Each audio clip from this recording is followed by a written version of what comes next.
Well, a monument that was supposed to mean friendship and cooperation between the village of Asin and the Philippine Consulate General of Guam is being constructed in the village of Asin. But residents of the village were not happy because they say they were not informed by the mayor. PNC's Rizal Romanes has more in this report. A statue of Philippines' first Prime Minister Apolinario Mabini is being erected in the village of Asin, but residents from the village were taken by surprise and asked why they weren't informed about the change. I don't know this guy. Yeah. I don't know him.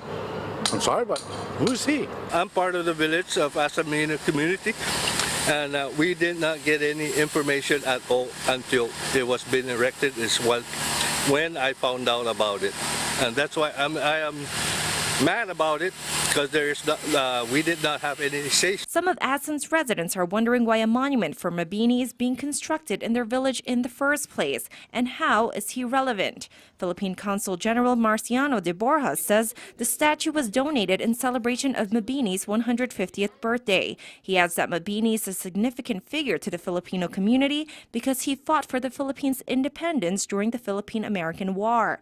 As for the location, Mabini was imprisoned in Asin after he was exiled from the Philippines. It's the prison house, where Mabini and other exiles from the Philippines were detained.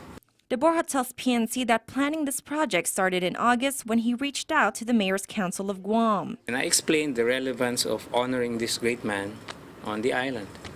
And the mayor of Asan, Margaret Blas, was there, and she agreed to cooperate with us on this project. We're not using public funds for this, but of course the location, the site itself, has been determined by the mayor and the Municipal Planning Council. Asin Mayor Joanna Blas says the monument is just the beginning. She plans to build a playground or park in that same location. A lot of disgruntled residents, but you know what? I hear them. Yeah. Because in the beginning too, I was looking at it, but I want a beautification. I want a park, and in order to have a park, would you be able to assist me? Every mayor has an MPC, and they have a meeting to address all this planning. And my mission is to really get the people in our villages, in our community, to flourish and be happy and live in harmony. Blas tells us that the Asamina Mayor's office did not put any money on this project. De Borja says most of the funds collected were donated by Filipino organizations, companies, and individuals. I don't care if the Mabini is here, but let us know. And then we'll vote. We'll vote yes or no. And if the majority says no, then it's no, regardless if they were funded by somebody else.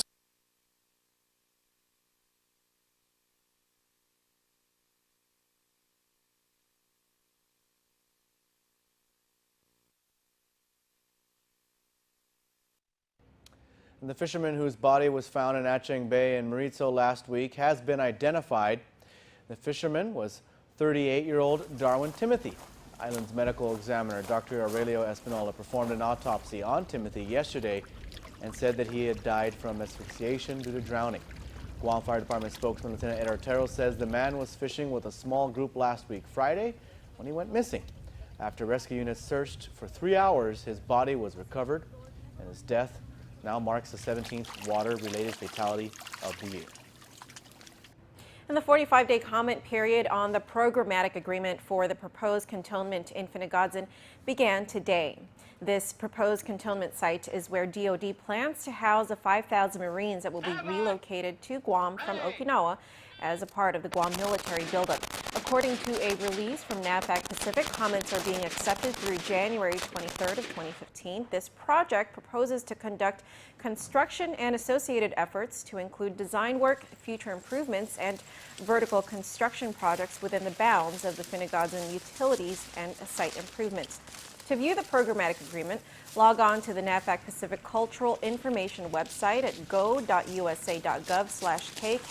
Z W G. The URL is case sensitive. Those without internet access can get a copy at the Guam Historic Resources Division located at the Department of Parks and Recreation in Agana Heights. A special traveling exhibit containing the names of those who endured the Japanese occupation of Guam during World War II is on display on the second floor of the Hagåtña Shopping Center.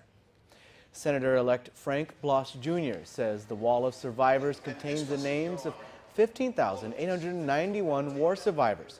The exhibit was put together by the Guam War Survivors Memorial Foundation.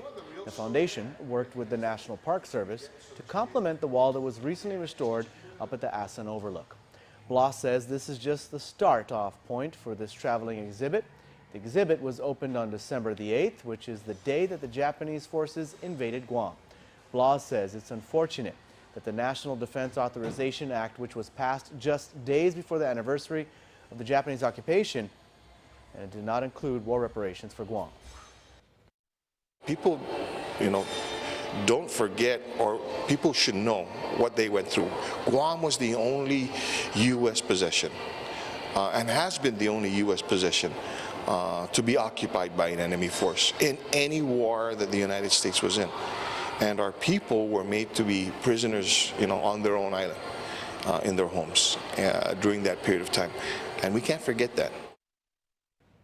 The Wall of Survivors will be on exhibit at the Hagåtña Shopping Center through December the 14th. The Guam War Survivors Stories book will also be on sale at the exhibit as well.